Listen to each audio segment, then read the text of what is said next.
Guys, we are on our first episode of the Moneyball Sports Card Podcast. I'm here with my co-host Jordan, who runs the YouTube channel Sports Card Analytics. I'm Ryan. I run Breakout Cards, and this week we're taking a look at Mike Giancarlo Stanton cards. How are you doing today, Jordan? I'm doing good. Nice. So we both did a little bit of research. If you guys don't know, we are both data analysts full time. So we have a different perspective on cards than your average collector on YouTube. We take a look at the data and are going to decide if a player is properly rated, if they're overrated, underrated, and what opportunities there are there. And Jordan, I know you talked about three different types of collectors. Do you want to briefly explain that to the show? Yeah, and for my data analyst perspective, I've been applying it to cards ever since I made this my career. So it's just you take your hobby and you take your career and you naturally just put it together. So it's probably just natural for both of us just to use both of those aspects.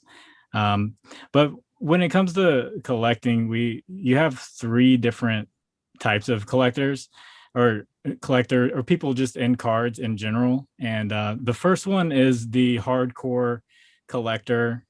You have people who are they love a player and they want every single card of that guy, and they don't care if they lose money or make money. If they see a good deal on that guy, that's their PC, their personal collection. They get them, and they'll make a display, put it in binders, and you have those kind of people. And we're going to cover that aspect of Stanton. You also have the people who look at a guy and say, what have you done for me lately?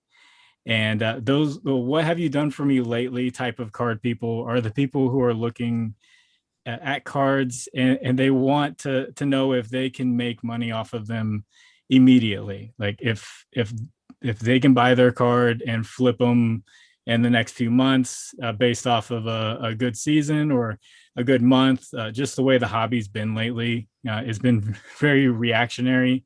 I know not too much in 2021, but 2020 was very reactionary. It's still there. Just you have to be a lot smarter about it. You can't just go buying random guys because they had a good practice or anything like that. And then you have the long-term collectors or investors who want to know, can I buy this guy while he's young? Can I buy him in the middle of his career? And will he be a Hall of Famer? For baseball, will he be a 500 home run guy? And we're going to look at all these aspects of Giancarlo Stanton and look at the numbers and give you our interpretations of the numbers to let you know what we're thinking.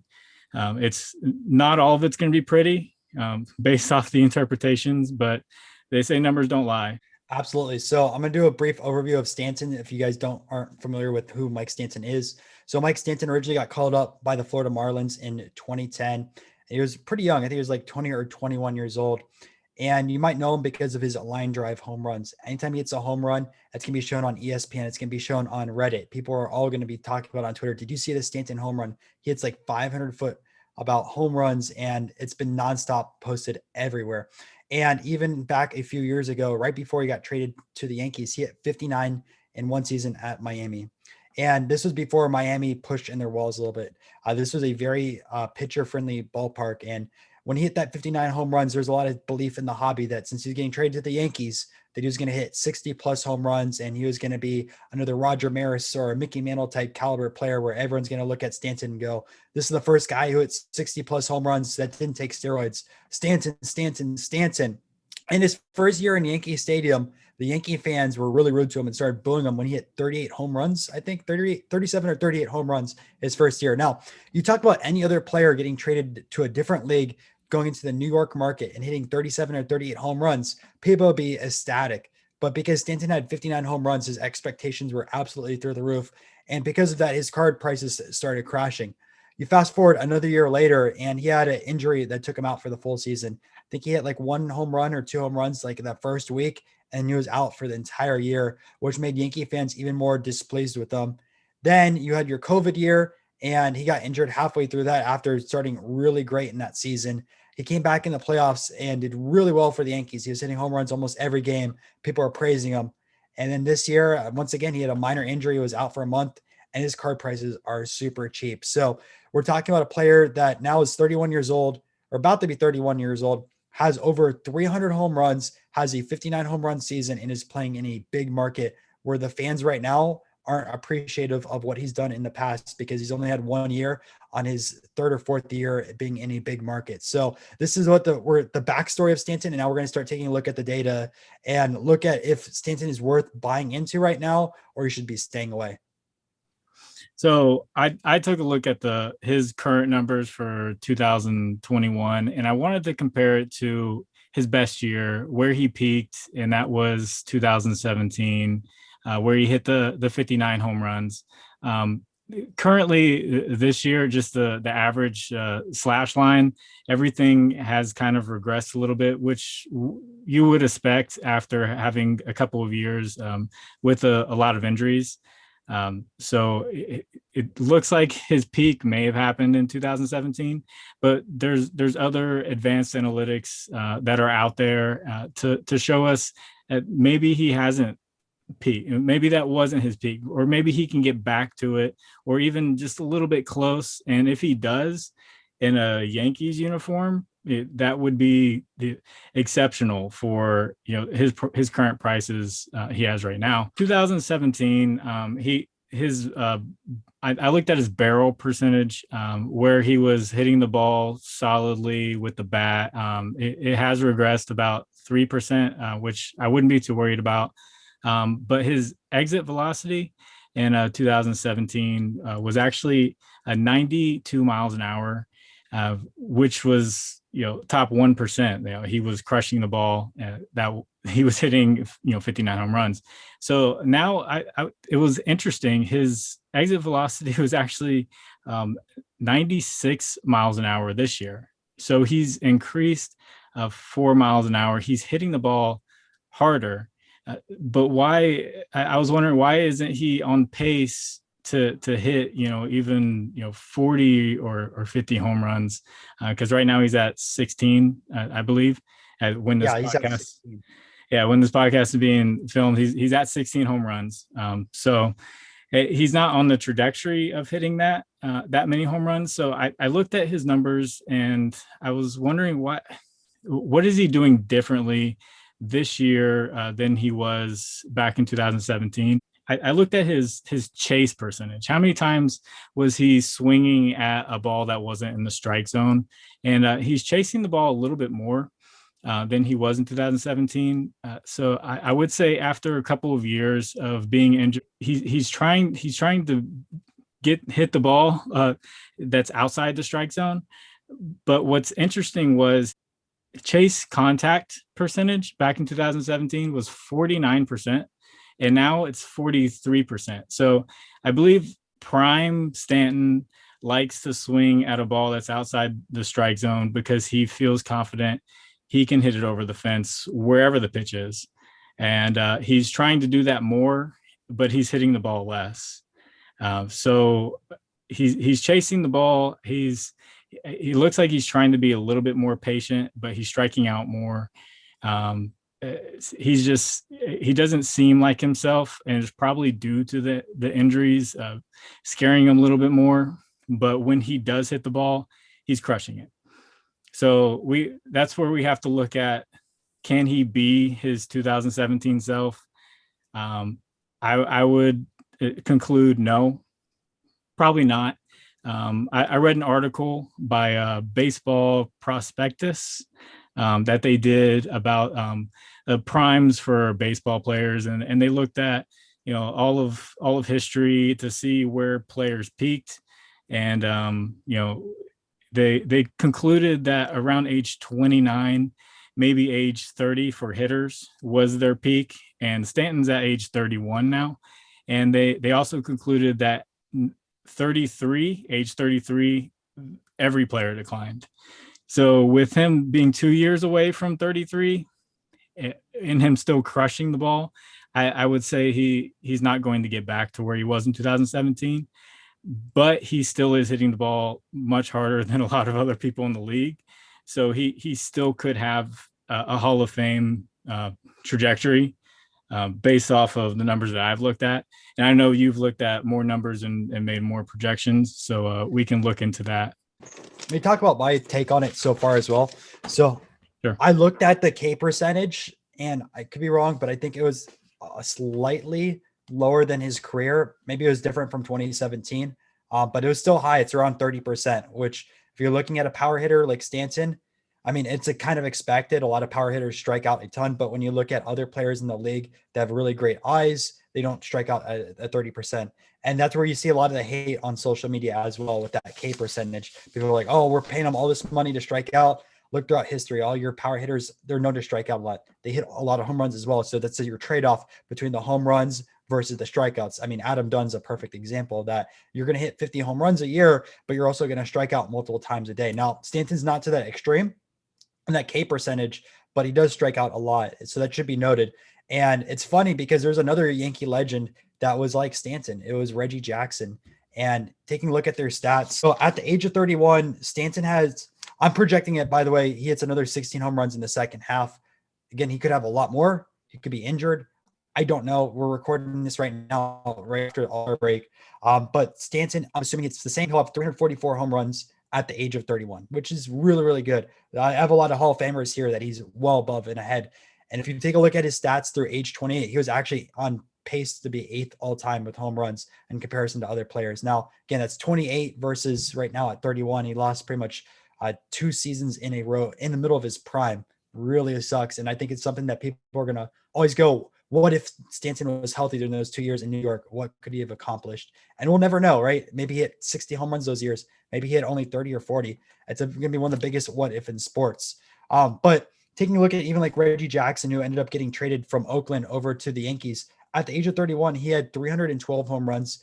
Reggie Jackson actually has the most strikeouts of any batter out there. So if you think about players that strike out a lot, many people think that Adam Dunn would be number one. It's actually Reggie Jackson, another Yankee legend. But he also had a 262 career batting average and then ended at 563 home runs. With Stanton right now, he is 344 at 268. We don't really know where he's going to end up. So I kind of compared Stanton to one player I really think that Stanton lines up to is Harmon Killebrew. Now, Killebrew at the same age at 31 had 369 home runs. So slight advantage over that. He had a 256 average, which is lower than the Stantons, but he also ended at 573. So kind of 550 plus range for players like that. A few others also I took a look at is McCovey. McCovey at the same age at 313, 270 hitter, ended with 521. Jim Thome had 334, 276, 612. Eddie Murray at 305, 287, and 504. And then David Ortiz, I guess, started late. I don't remember on top of my head when I was researching this, but he had 266 home runs, batted way better at 286, but still ended with 540 home runs. So in comparison of where he's at compared to other Hall of Famers that are sort of in his caliber and everything like that, it's not over for Stanton. He's still ahead of a lot of really, really great players. 2-3 seasons are kind of bad, but in comparison to all these other players who, by the way, most of these players weren't hurt for 2 years in a row. It just kind of shows how good of a player Stanton was during his prime. But what I got out of it and why I think he's really struggling right now, again, K percentage is a big deal, but I've noticed that his ISO is a lot lower than his career average. So his ISO average was 274. This season right now, it's at a 213. That's a 60-point difference. And if you don't know your ISO, it's your total bases minus the hits over your average. So it's showing that Stanton isn't getting many home runs right now, or doubles, or I'd say triples, but he doesn't really get triples because he's not a super fast runner. So we're not really seeing prime Stanton with that. But the biggest thing I've got out of it is he's hitting a lot more ground balls than he is hitting pop flies. If you look at, there's a few other numbers I had. The home run percentage, he's a 1% down compared to his career. So his career right now is a 5.2% home run percentage. Comparison right now to a 6.2%. I know it's a 1% difference, but think about how many at-bats that is right there. I found he did have the same, if not higher, exit velocity in his 2017 season, but also a ton more ground balls. So I found that he had a 50.5% ground ball rate this season compared to his career average, which is 43%. So if he keeps grounding these balls instead of hitting them in the air, you're talking about when he hits over 100 miles an hour, if that was lifted in the air, it would go over the fence. However, since he's focusing more on ground balls and making solid contact, it might not be going as a fence as much. Now it might only be an infield single or a double if it goes past the outfielder as well. So I think he's hitting a lot more ground balls instead of lifting the ball into the air, which is this issue. which I actually have a stat on that too. I found a topped percentage, how many times he was hitting the ball at the top and hitting the ground balls. And I had back in 2017, his prime, he was hitting it 32% of the time, hitting the ground balls, and now he's at 36%. So that's increased 4% as well. He's getting on top of the ball, whereas his under percentage is about exactly the same. So he's hitting the same amount of pop flies, but he's hitting more ground balls. If he could make that adjustment, he could see an increase in home runs. But I wouldn't expect the almost 60 home run season.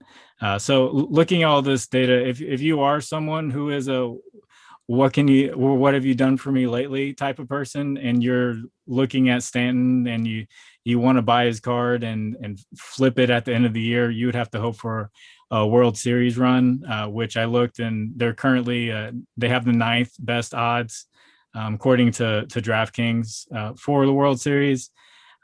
They are, I think it was 4 games out from a wild card spot, so it could potentially happen, but I would tell you to stay away from Stanton for a quick flip. But based off of what Ryan went over, he could be a guy you could get now and just sit on and watch his career progress, and he could be a 500 home run hitter. He should be a 500 home run hitter and have a good career, especially in pinstripes. That's just the added bonus on top of it. And I was going to say on with this as well, take a look at the Stanton prices right now compared to some of the prospects. I'm just going to load this up right now and share my screen. So guys, we're taking a look right now at some Stanton cards so you can see what they are. Now the tool we're using right here is called Market Movers. It's by Sports Card Investors. For those listening to this on the audio version, please check out our YouTube channel to see these graphs as well as more data that we present in these videos. We only can show so much over the audio form of this. So make sure to check out our YouTube channel, which is Moneyball Sports Cards. Now we're going to card search over here and we're going to look up 2010 Stanton. We have 2010 Stanton, and today we're going to be looking at a few of them. So the first one right here is the update base rookie card. And you can just see this thing has plummeted. We'll go to last 365 days. It's a cycle. So when Stanton's hot, the card's going around $200. When it's down, you can find it for $55. You can see another spike over here, $195 down. And right now it's at a low peak at $51 for a PSA 10. So this is a card that you can day trade. I know we're talking about for if it gets the max potential at 60 home runs, but you can find a PSA 10 rookie for $50. If he has 3 or 4 home runs in a week, that card will jump back up to $100, and you're looking at a 50% or 100% profit margin on that one. And the thing about this card too is the pop as a 10 is only 973. Compare that to the pop report of cards being printed out today. The base card over here from 2010 isn't a bad option. Another card I wanted to take a look at is his 2010 Chrome. Again, this chart really shows the cycles. So his Topps Chrome right here, the high on this was $250, went down all the way to $77, $250, down to $85, stabilized over here at $157, down over here at $90, and then it went way down again over here at about $100. Again, a card, you can just keep day trading this. But why I wanted to show these prices is you can find players that are being in the game right now, first years, and they're more expensive than Stanton.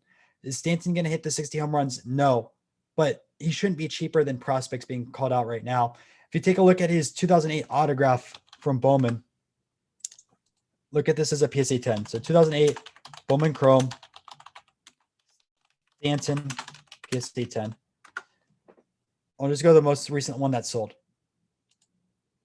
So you can see one just got sold by PWCC at $371. You can see another one right here, July 14th, sold for $480. And before that, one sold for $601. Huge difference between these three, right? Now take a look at Riley Green, who's one of the top prospects. And I don't know if Riley Green's going to succeed in the MLB. Maybe he does, maybe he doesn't. That could be a full another episode based around that. But if you look up a Riley Green, 2019 Bowman Chrome Auto PSA 10, look at this. So for a base one right now, you're at $600 for that auto. Find another base one as well, $630, $640. So this is a guy right now that is in AA, has no MLB experience, and his cards right now are going more than Stanton, who's on track to hit 500 home runs. So what do you think about that? Yeah, I keep up with the top 100 prospect list all the time because I live near the AAA Charlotte Knights, AAA for the Chicago White Sox. So I see a bunch of big prospects come through all the time, and I go and I get their autographs. I check their cards, their first Bowmans, Luis Robert, Yohan Moncada, all those guys that come through. Ronald Acuna came through. And their card prices before they get here are just insane. You look at guys like Jason Dominguez. I remember Nolan Gorman, when his first Bowman came out, people saw him as a power hitter, and he was like the top guy in Bowman draft that year, and everyone was going crazy for him. And then there's Spencer Torkelson and all these guys. Well, while they might have great careers, it's just they're not halfway done with their career. They haven't signed a 13-year contract yet, and they could fade out. A lot of guys do fade out. Prospecting is an art in itself, but seeing a guy like Stanton, seeing his career trajectory, and seeing his prices compared to these guys who haven't done anything yet, I would say it's a steal to be able to get a guy like Stanton where he's at in his career. Yeah, and there's a reason why the Yankees did that 13-year contract. And remember, at 28, he was 8th all time, and he's still ahead right now after missing 2 seasons in a row than a lot of Hall of Famers. You have the injury risk there. You obviously have him declining, but you have to weigh that compared to getting 500 home runs versus a prospect. And I did a whole video on this before, but most of your top 10 or top 20 prospects, they become average players or they're out of the league really fast. The MLB is hard. Minor league baseball is hard, but it's nowhere near the level of MLB. You're talking about the best minor league prospects of all time making it to the major league, and those players become stars or average players in general. You're competing against the best of the best worldwide. Minor league has nothing compared to the Major League Baseball. Tons of top prospects fail at that major league level. People think they're going to be superstars. So it's an art now where people sell players when they get called up instead of now making the Hall of Fame. The whole thing has changed. And I don't agree with it, because now you're rewarding people for just getting out of the minor leagues instead of making that final achievement with the Baseball Hall of Fame. And that's something I think will eventually change in the baseball card market. We're going to reward more Hall of Famers, more of your blue chip players rather than these prospects. But it's going to need a lot of changing over time. Yeah, and I do it myself with getting guys top prospects, and when they get called up, flipping them. I've done it with Wander Franco recently, and he might be a great player, but yeah, I sold his first Bowman, a purple refractor, out of 250. I got $600 for it, and you compare that to a guy who's hit 59 home runs. In 2017, Wander Franco's never going to hit 59 home runs, but people are. It's just crazy where the market's thinking is at. They will put more value in potential and what a guy could do than what a guy has done. I maybe it's just more sexy to think about the possibilities of a player for baseball. But when you look at a guy like Stanton, he is with the Yankees. They're always a threat to win the World Series, which they haven't won since 2009. And if he could be, he doesn't have to be the guy who has an MVP year and wins the World Series for them. But if he just has to be a solid contributing piece to a World Series Yankees team, and that's more than enough to justify his price where it's at right now. Yeah, and look, he has 6 more years left on his contract, I believe. And if he ends up the season around 350 home runs, I think that's what I said earlier, he has to hit 25 home runs for the next 6 years. Do you think Stanton's going to hit more than 25 home runs on average for the next 6 years? I think he will. And that's all you need to hit 500 home runs. And if he gets close to it, a team is going to sign him to hit number 500 just for them, because that's all the publicity, getting the fans stilled every single day for that. I mean, look at how bad Miguel Cabrera was earlier this year, and he's still in the lineup every single day so he can get 500 home runs. It's going to happen with Stanton. Maybe they'll be back on the Marlins because they're not winning championships. You never know with that. But again, 6 years is a very, very long time. Teams can get built overnight sometimes with baseball, it feels like. But it depends on minor league prospecting and different trades and everything like that. But 25 home runs a year for the next 6 years. That's all Stanton needs to hit 500 home runs. But there is one big cloud hanging over everything when it comes to Giancarlo Stanton, and it's his injury history. And he's had so many injuries, just minor injuries over the years, and then it really hit over those past 2 years where it seemed like every single part of his body was getting injured. He was straining everything, and we're going to have Chris, the sports card PT, give us a breakdown of what he's seen with this injury history, and give us his thoughts. So we're going to get a professional to give his opinion on Giancarlo Stanton's health. I'm Chris Hawley. I am a physical therapist in the Dallas-Fort Worth area. Some of you may know me as the Sports Card PT on Instagram. And I just wanted to really briefly talk about Giancarlo Stanton's injury history and whether or not you should be concerned about him moving forward. He's had a few before this, but more recently, looking back to 2019, he only played 18 regular season games. He was out with a bicep strain, a shoulder strain, left calf strain, PCL sprain, a quad strain, and then a hamstring strain. So very similar injuries, and we'll kind of talk in a second here about what some of that means.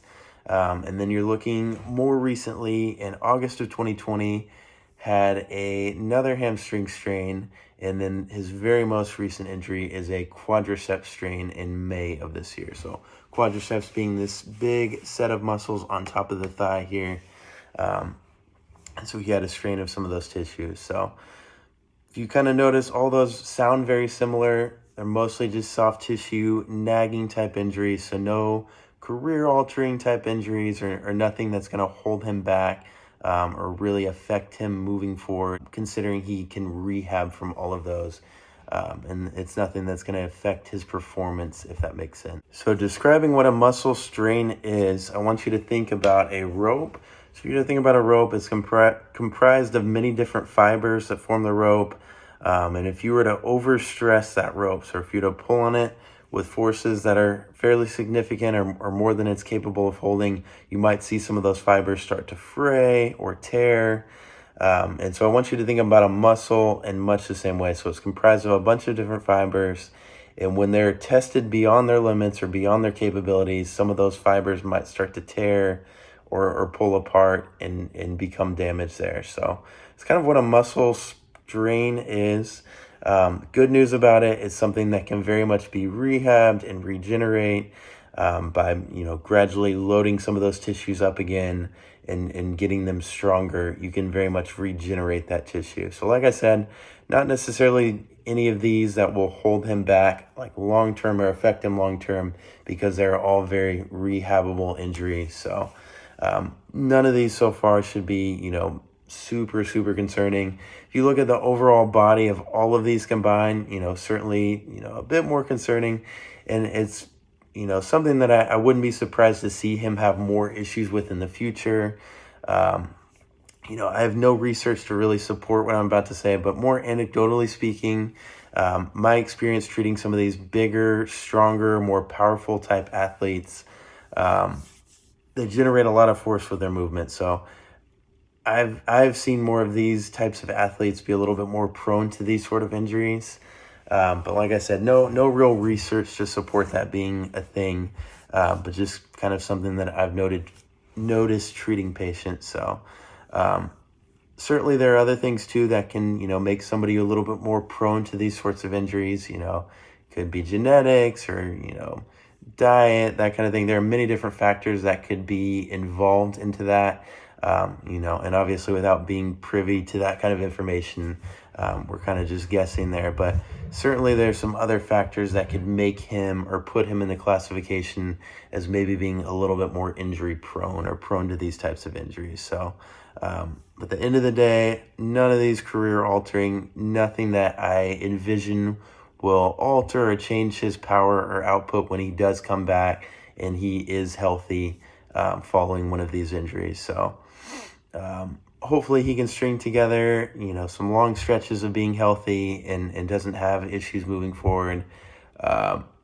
These are certainly injuries that, can be I don't want to say fully, prepared for, but certainly things that you can help to mitigate the risk of, by strengthening some of these tissues and testing them in ways that he sees throughout the game experience, if that makes sense. So, I imagine he's got a team that is heavily involved in trying to prevent some of these types of things from happening moving forward. So, hopefully he is able to find some healthy stretches there. So I would say concern meter for this type of, situation moving forward in his long-term future, I would put him at like a 3 or 4 out of 10.